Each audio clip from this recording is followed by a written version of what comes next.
Growing up here has really totally dictated the way I want to live. The importance of simplicity to me, I've molded my whole life around it, and in my work, I knew I wanted to have this as my base. I have such a sense of place here, and from that comes my sense of design and everything else. Can you tell us a little bit about your grandmother, Lucy Ferguson?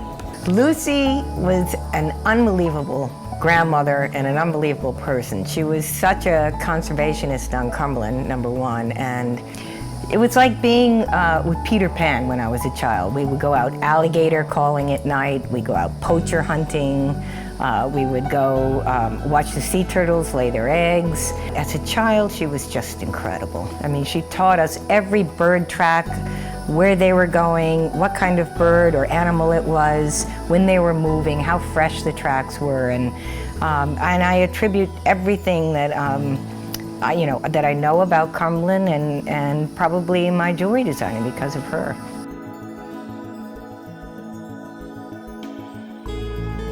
I remember walking on the dunes in the Interdune Meadow. That's where there's a lot of sort of travel. And usually early in the morning or when they're starting to move, just at sunset when they're feeding. And so she would always take us out then. And and then you start looking at these tracks and they become not only tracks and there's a purpose and you're able to identify them, but they also become just incredible patterns.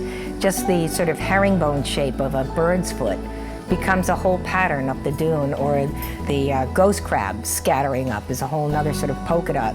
And that's how I look at things. So whether it's the lichen on a tree or the ferns below that, I tend to start looking at them as patterns and incorporating them into some kind of fabric design or jewelry design or whatever.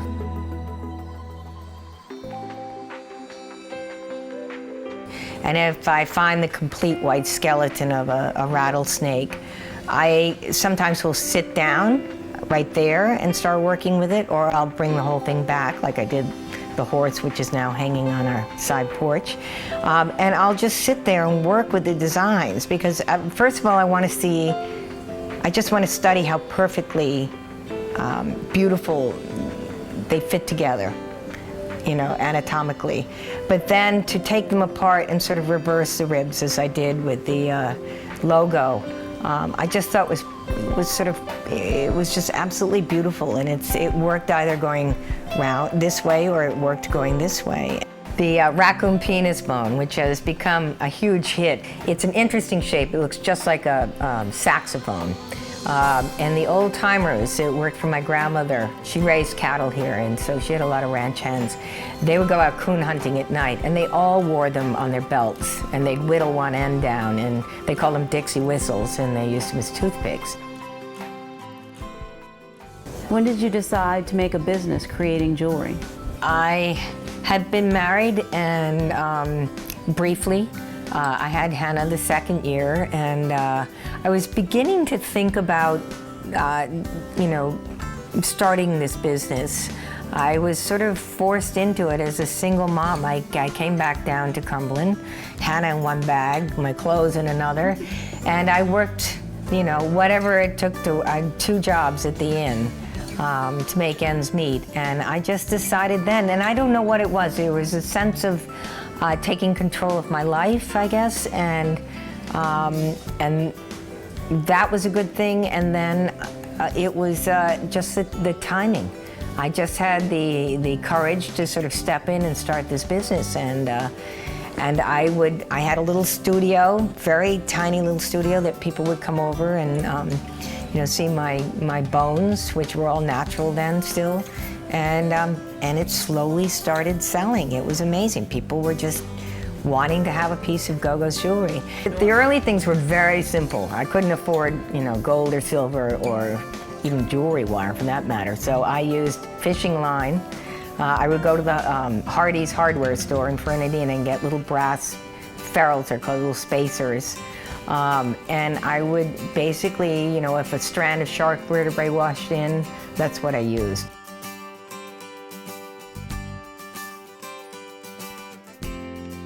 Hannah and Gogo, what do you see as the role of family in your business? It is just so incredible that we are able to sort of live here as a family, work as a family, and carry on so many of the traditions from my grandmother's generation on down. It plays a huge role in our lives. And I mean, it's very unique. People don't understand how we can live on this remote island or work, you know, as closely as we do. And for us, it's just so natural.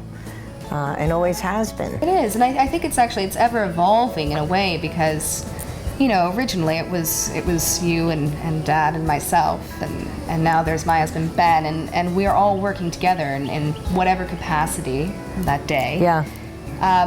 And and playing really important parts absolutely. to each one. We design a lot more, I think, when we're together actually, because whether it's a piece that I found or, you know, and I might not know how I want to use it in a piece of jewelry or vice versa, obviously being together, you're automatically going to come up with something. It's like, what did you find the other day? That beautiful network of veins from the palm? Oh, I know. Yeah, that was fantastic. You know, I thought immediately a hair, you know, yeah. a hair clip would be amazing. I would never have thought of it, but just this wonderful sort of kind of fashioned after an old hat. It's like the dried veins of the inside of a cactus, basically, is what it is. And it's just this beautiful network of pattern, and I hadn't thought about it as a hair piece of some kind, but it would be absolutely beautiful.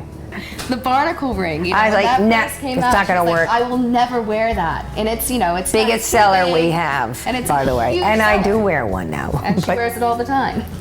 I've just never been sort of, I mean, it's a big bling ring, basically.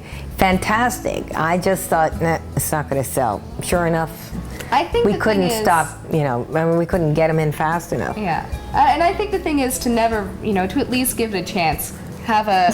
That's sort of that mother-daughter thing that happens sometimes where it's like, you know, I just will say no for whatever reason. I don't really know why, but she works on me, and I usually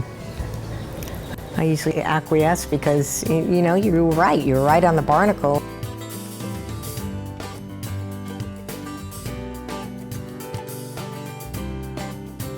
Wow, there's no place like this, you know, even after traveling to a lot of sort of exotic spots. It is so wonderful to just take your shoes off, put your feet in the ground on Cumberland, and realize this is my home. This is where I feel the most natural and the most comfortable.